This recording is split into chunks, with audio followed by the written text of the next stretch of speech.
Ciao a tutti e benvenuti su Italiano Vero. Oggi io e Marta abbiamo deciso di portarvi in un posto speciale, il cuore della nostra casa, la cucina. Imparare l'italiano mentre si cucina è un modo fantastico per fare una vera Italian conversation e migliorare il vostro Italian listening practice.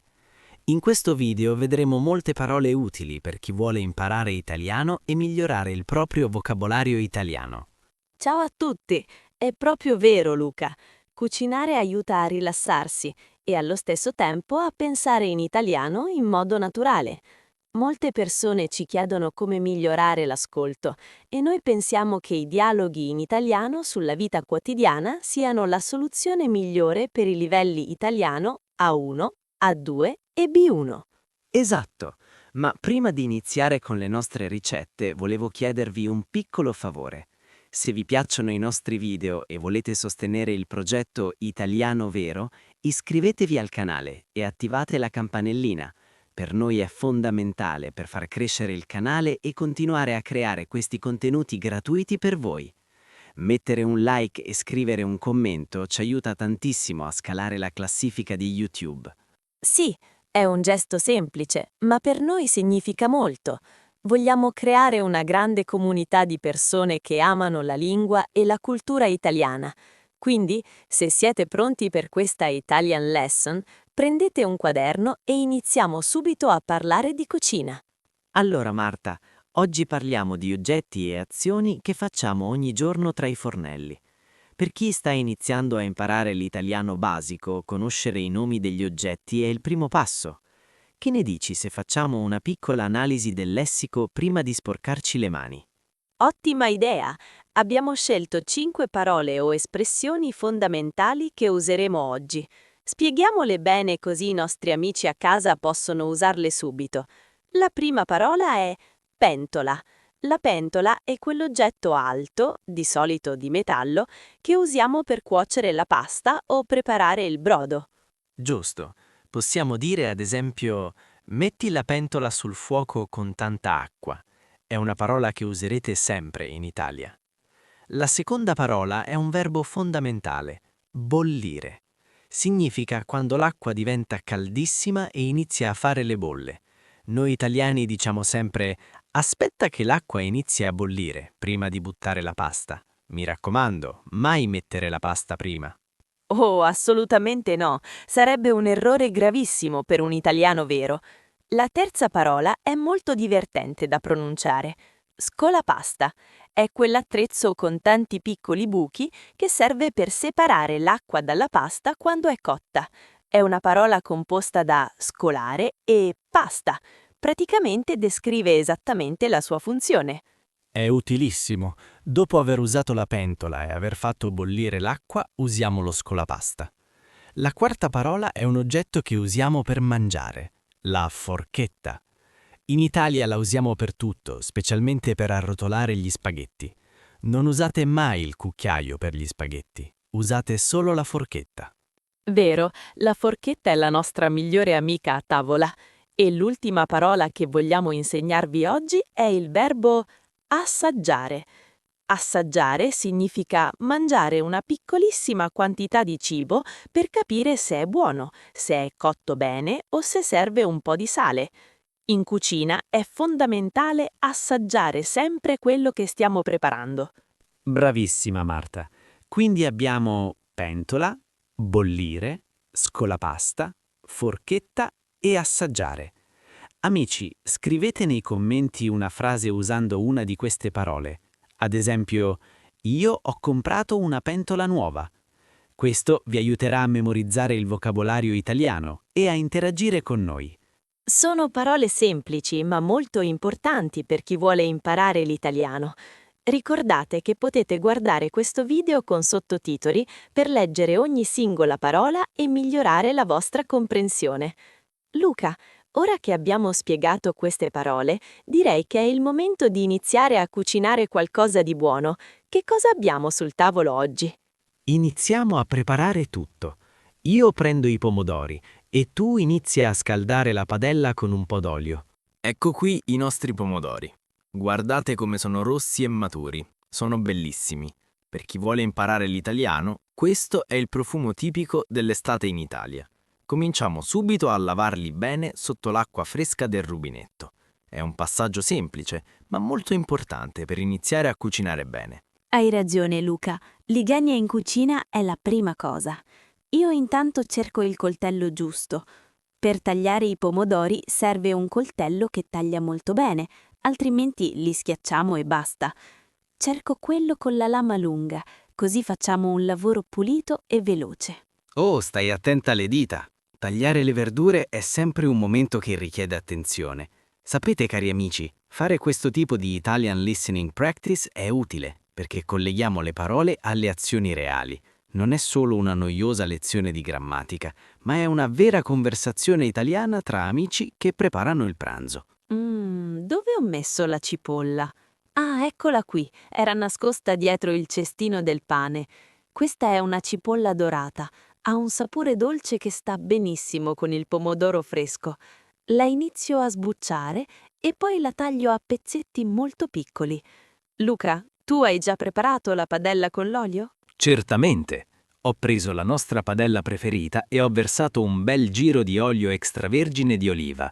In Italia l'olio è considerato oro liquido, è l'anima di ogni piatto. Ora accendo il fuoco, ma lo tengo molto basso. Non vogliamo che l'olio bruci subito, vogliamo che si scaldi con calma. Bravissimo. Mentre io finisco di tritare la cipolla, voi che ci seguite potete provare a ripetere queste parole ad alta voce. Olio, padella, cipolla, pomodoro. Sono termini fondamentali del vocabolario italiano che incontrerete ogni volta che leggerete una ricetta o andrete al ristorante in Italia. Oh, senti che bel profumo nell'aria. La cipolla ha toccato all'olio caldo e il rumore è delizioso. Questo è quello che chiamiamo soffritto. È la base di quasi tutti i piatti della nostra tradizione. Per imparare italiano bene, bisogna conoscere queste piccole tradizioni che rendono speciale la nostra cultura. Esatto. Ora che la cipolla sta diventando trasparente e morbida, è il momento di aggiungere i pomodori che hai tagliato. Versali pure nella padella, ma fai attenzione a non schizzare l'olio bollente sulla maglietta. Sarebbe un peccato rovinare tutto proprio ora che siamo a metà del lavoro. Hai ragione, meglio fare attenzione. Ecco fatto, i pomodori sono in padella. Ora mescolo tutto lentamente con il cucchiaio di legno. Mi piace molto usare il legno perché è un materiale caldo e naturale, proprio come il tono che vogliamo usare nel nostro Italian Podcast per farvi sentire a casa vostra. È proprio questo lo spirito di Italiano Vero. Vogliamo che imparare l'italiano sia per voi un piacere, un momento di relax durante la giornata. Che siate a un livello A1 o B1, ascoltare dialoghi in italiano semplici e chiari vi aiuterà tantissimo a migliorare senza sfarzo. Guarda Marta, il pomodoro sta iniziando a rilasciare il suo sugo e si sta unendo alla cipolla. È incredibile come pochi ingredienti semplici possano creare qualcosa di così buono. Aggiungo un pizzico di sale ora oppure preferisci aspettare che il sugo sia quasi pronto per assaggiare? Ah, io direi di metterne un pochino adesso e poi assaggiare di nuovo alla fine. Ricordateti, assaggiare è una delle parole che abbiamo imparato prima. È importante sentire come cambiano i sapori durante la cottura. Ora copriamo la padella con un coperchio e lasciamo cuocere per qualche minuto a fuoco lento. Ottima idea! Il coperchio aiuta a mantenere l'umidità e i sapori dentro la padella. Nel frattempo possiamo preparare le foglie di basilico. Le laviamo e le asciughiamo delicatamente con un panno pulito. Il basilico non va mai tagliato con il coltello, va spezzato con le mani per non fargli perdere il profumo. Sento già che questo sugo sarà speciale. Mi piace molto cucinare insieme a te e parlare in italiano in modo così naturale. Spero che anche i nostri amici a casa si stiano divertendo. Senti Marta, mentre il sugo cuoce piano piano, dobbiamo pensare alla pasta. Non possiamo fare un sugo così buono e poi non avere la pasta pronta. Prendo la pentola grande, quella che abbiamo visto prima nell'analisi del lessico. È importante usare molta acqua per cuocere bene la pasta e farla muovere liberamente dentro il contenitore. Hai ragione, Luca. Riempi la pentola fino a metà circa. Molti stranieri che vogliono imparare l'italiano fanno l'errore di usare poca acqua, ma la pasta ha bisogno di spazio per non attaccarsi.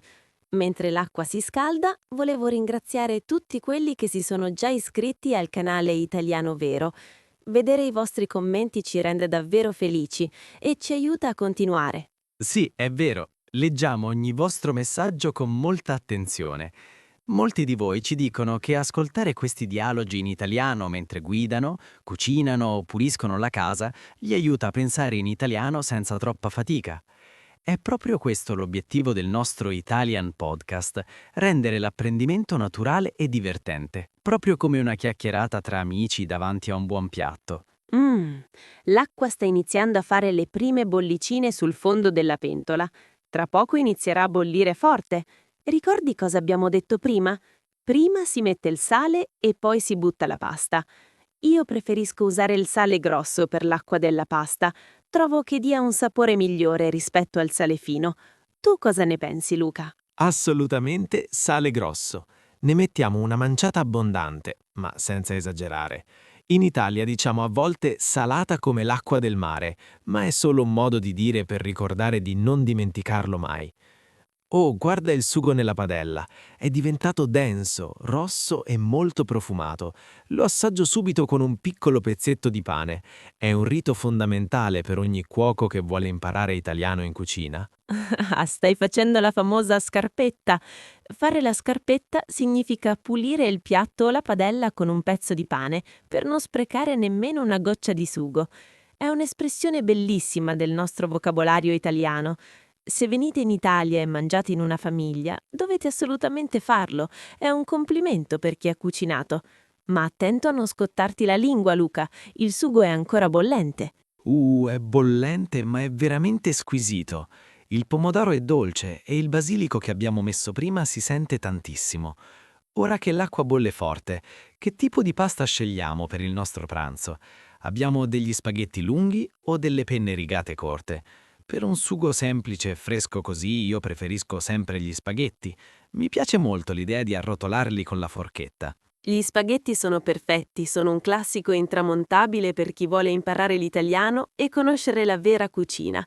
Prendi pure il pacchetto e butta la pasta. Usiamo questo verbo buttare, che può sembrare strano, ma in cucina significa semplicemente mettere la pasta nell'acqua che bolle. È un termine che troverete sempre nei dialoghi in italiano sulla cucina. Ecco qua spaghetti buttati. Ora li spingo piano piano con la forchetta dentro l'acqua finché non diventano morbidi e scendono del tutto. Controllo subito il tempo di cottura sulla confezione di carta. È fondamentale per avere la pasta al dente. Marta, spiega tu ai nostri amici che ci ascoltano per fare Italian Listening cosa significa esattamente questa espressione. Certamente, al dente significa che la pasta non deve essere troppo cotta o troppo molle. Deve offrire una piccola resistenza quando la mastichi con i denti. È l'unico modo corretto di mangiare la pasta per un italiano vero. Molti studenti che seguono lezioni di Italian for Beginners rimangono sorpresi all'inizio, ma una volta provata la pasta al dente non si torna più indietro. Verissimo, è molto più digeribile e saporita.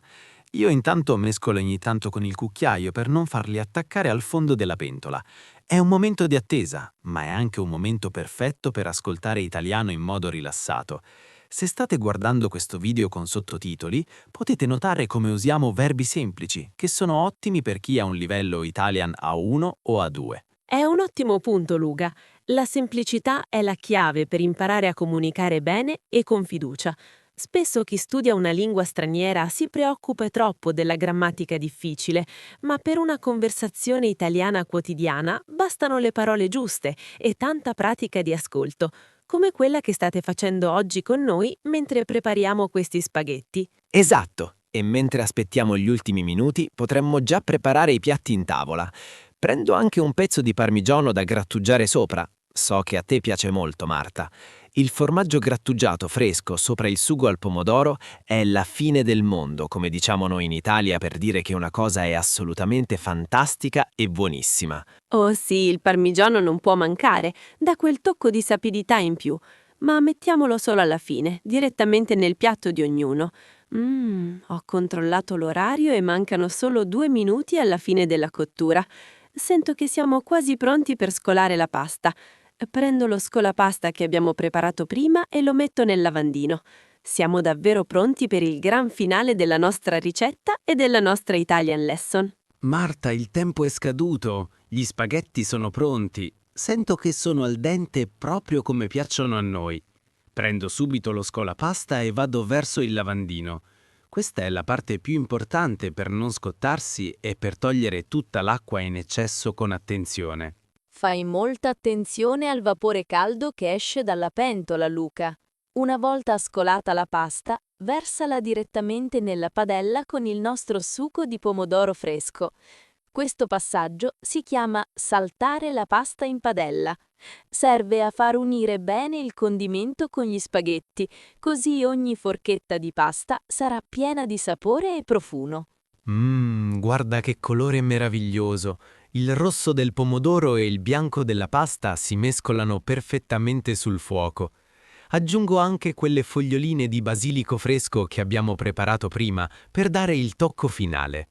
Il profumo è davvero incredibile, sembra di essere in un ristorante nel centro di Roma. Spero che anche i nostri amici a casa stiano provando a cucinare qualcosa mentre ascoltano questo Italian Listening Practice. Sicuramente. Cucinare e ascoltare è il modo migliore per imparare l'italiano senza stress. Prima di sederci a tavola e goderci questo piatto, Luca, facciamo un piccolo ripasso per chi vuole imparare l'italiano con noi. Abbiamo usato molte parole interessanti in questa parte finale del video. Facciamo la nostra analisi del lessico per aiutare chi ci segue a pensare in italiano in modo naturale. Ottima idea, Marta. È importante spiegare bene questi termini del vocabolario italiano. La prima parola è proprio il verbo scolare. Significa togliere l'acqua dalla pentola usando lo scolapasta. Possiamo usarlo in molti contesti, ad esempio, devo scolare il riso, oppure scola bene la pasta prima di condirla. È un termine fondamentale per chi segue una Italian lesson in cucina. La seconda espressione è al dente. Come abbiamo spiegato, significa che la pasta ha ancora una consistenza soda. In Italia, se la pasta è troppo cotta, diciamo che è scotta. Quindi in un ristorante puoi dire «Vorrei la pasta ben al dente, per favore». È un concetto chiave per ogni italiano vero e per chi ama la nostra cultura. Vero. Terza espressione, saltare in padella. Non significa che la pasta deve saltare fisicamente fuori dalla padella, ovviamente. Significa mescolarla velocemente a fuoco vivace con il condimento. Si può usare anche per le verdure, come quando diciamo salto gli spinaci in padella con un po' di aglio. È un'espressione utile per i livelli Italian A1, A2 e B1. Esatto. La quarta parola è il verbo grattugiare. Lo usiamo quando passiamo un ingrediente solido sulla grattugia per ridurlo in pezzi piccolissimi o in polvere. In cucina usiamo spesso grattugiare il formaggio, ma anche la scorza del limone o il cioccolato per i dolci. Ad esempio, puoi grattugiare un po' di parmigiano sugli spaghetti? E l'ultima espressione, la mia preferita, è buon appetito. Si dice sempre prima di iniziare a mangiare insieme agli altri. È una formula di cortesia che apre il pasto in tutta Italia. Se siete ospiti a casa di qualcuno, dire buon appetito è un segno di educazione e simpatia. Fa parte della conversazione italiana più autentica. Bravissimo Luca, hai spiegato tutto molto bene. Amici, quale di queste parole o espressioni vi sembra più utile? Scrivetela nei commenti qui sotto per fare un po' di pratica. Ci piace molto leggere i vostri pensieri e sapere che questo Italian Podcast vi aiuta a migliorare. E se volete imparare italiano con sottotitoli e dialoghi sempre nuovi, ricordatevi di iscrivervi al canale Italiano Vero e mettere un like. Il vostro supporto è ciò che ci permette di andare avanti. Iscriversi è davvero semplice e ci aiuta a scalare le classifiche di YouTube per raggiungere altri studenti nel mondo che vogliono imparare italiano. Ora però, Marta, io non resisto più. La fame è tanta e gli spaghetti sono lì che ci guardano. Devo assolutamente assaggiare tutto prima che si raffreddi troppo. Hai proprio ragione, Luca. La pasta non aspetta nessuno. Mettiamo tutto nei piatti, aggiungiamo l'ultimo tocco di parmigiano grattugiato e godiamoci questo pranzo meraviglioso. Grazie a tutti per aver passato questo tempo con noi in cucina per questa Italian Lesson. Continuate a praticare il vostro ascolto e a parlare con fiducia. Ci vediamo prestissimo con un nuovo video e nuovi dialoghi in italiano. Buon appetito a tutti e a presto!